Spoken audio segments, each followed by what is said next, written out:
is a mystery.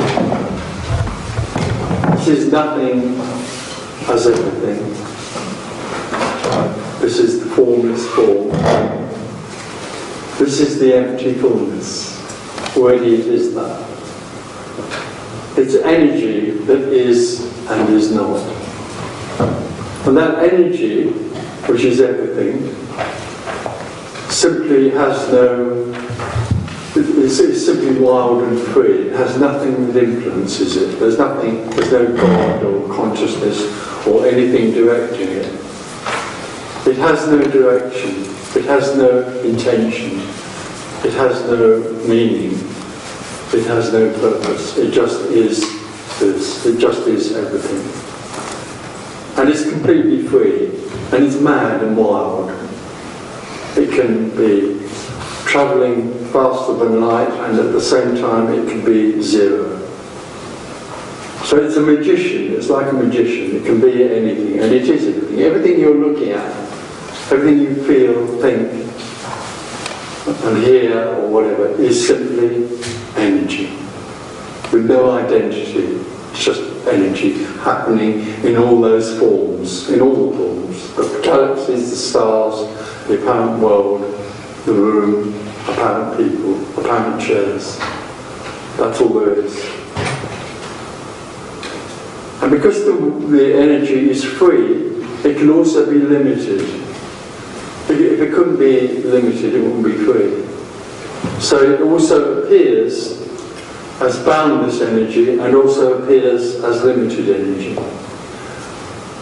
And the limited energy can enter the human physiology at a very early age, and there's a sudden sense in the body of there being something, which very quickly turns into someone. So that energy contracted in the body gives the feeling of something here. It's just, what arises is self-awareness. There's a sudden awareness of a centre in here, something in here. Self-awareness, self-consciousness arises.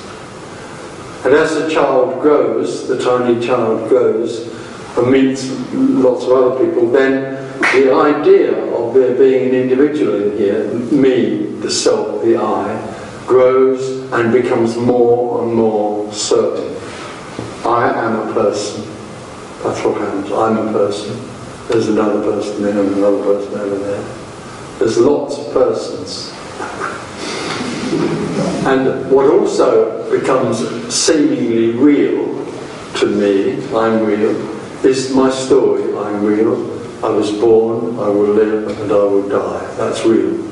It's a story in time. Lots of things can happen in it, and they happen to me. I experience everything that's happening. It comes to me as an experience. I'm aware of everything that's happening.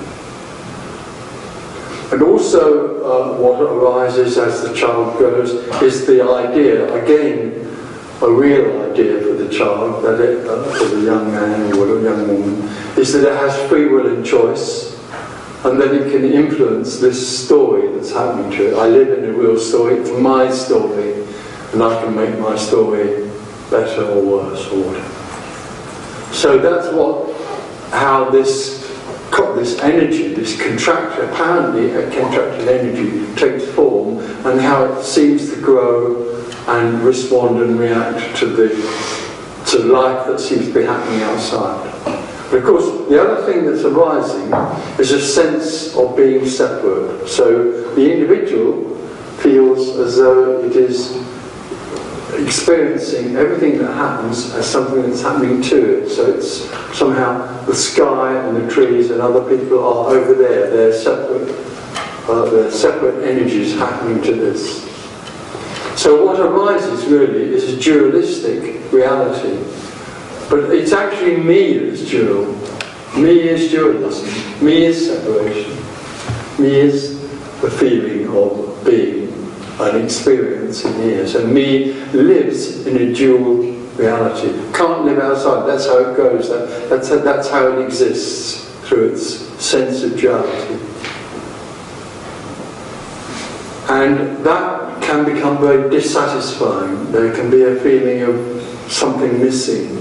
I'm a part I'm life. It's out there happening, but I'm a part of it. I'm here and it's happening to me.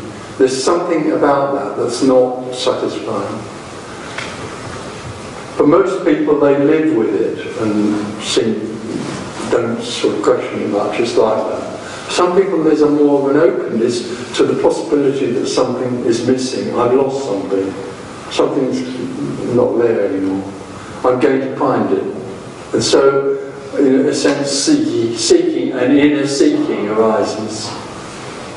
And the seeker may look for the answer to fulfillment, to try and find fulfillment, and not be dissatisfied anymore. Might turn to religion or therapy or the idea of becoming enlightened, or something that would somehow change the experience of being separate. And so the seeker is very attracted to change anyway. The seeker feels they're not good enough. There's a sense of loss. Someone wants to learn how to become better. And they will find a million teachers out there, a million priests and probably 2 million teachers of enlightenment and lots of other therapists who will try to help them to change. So the idea is, in very simple terms, the idea is you're not good enough like you are. You aren't quite right. You need to be more still, more loving, more open, more of something or the other. There's always a list of things that you need to bring into your life to find fulfillment. And that's very, very powerful for the individual seeker, because in a sense it feels, although it wouldn't recognise it, it senses that it's lost something very beautiful, some sort of paradise to you, or something else has been lost. I've been cast out, so I'm not good enough. So any teaching is incredibly attractive to the seeker. I can learn how to be good enough. And so this whole contracted energy is creating this amazing reality. I am real. I live in a story. I have to make my story work. I have to make enlightenment work for me in order to be fulfilled. So that whole construct that we all are familiar with and know and have experienced is coming out of a sense of an energy that's contracted, which gives the sense of self-awareness. And the other thing that's very powerful in that growing up is awareness. Awareness is the thing, consciousness awareness is the energy that keeps the me locked in to the separate reality. Through awareness, me is there. I'm aware of my life. I'm aware of sitting on a seat. I am aware of sitting on a seat. So I'm real, and my awareness of sitting on a seat is real. So the individual lives in what it feels is a real world. So what we're sharing together here is the possibility, the suggestion, which has been made here, that the whole construct of the me individual and the whole experience that it has is illusory. It's a dream.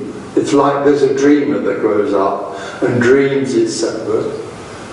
And so we're going to share that together and talk about the way the me seems to take form, and also talk about the way in which the me tries to find fulfillment. And what also may arise is the sudden realization that the whole attempt to find fulfillment is wonderfully, beautifully, utterly futile in every way. Because the me can only exist and experience a dual world. So its attempt to find something that is non-dual or infinite is utterly impossible because it can't comprehend that.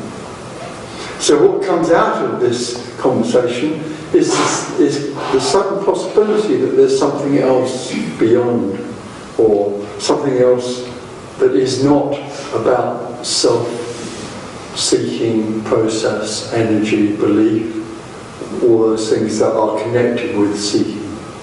There's something else, and that can emerge in this sort of sharing. So words, talking together, have an energy, and words have an energy. They're not just words; they have an energy. So talking together that something that's held in by the me, the beliefs that I am real, the beliefs that I can find what I'm looking for. They can, in just talking about it from a totally different perspective, they can unravel. Those ideas, those fixed ideas about me being real, can unravel. But there's something else here, something that can't be seen. What's being communicated here has no sort of agenda. It's not a teaching. So there's nothing here in this room about the individual learning how to be better. There's nothing in here that in this meeting that makes any demands on the individual. And even further than that, what's going on here is that there's no recognition that the individual is anything other than a dreamer. So energetically, there is no connection between this and any kind of teaching, because it has a totally freeing, liberating energy, which is pointing, or in a way, illuminating something else that's beyond the individual.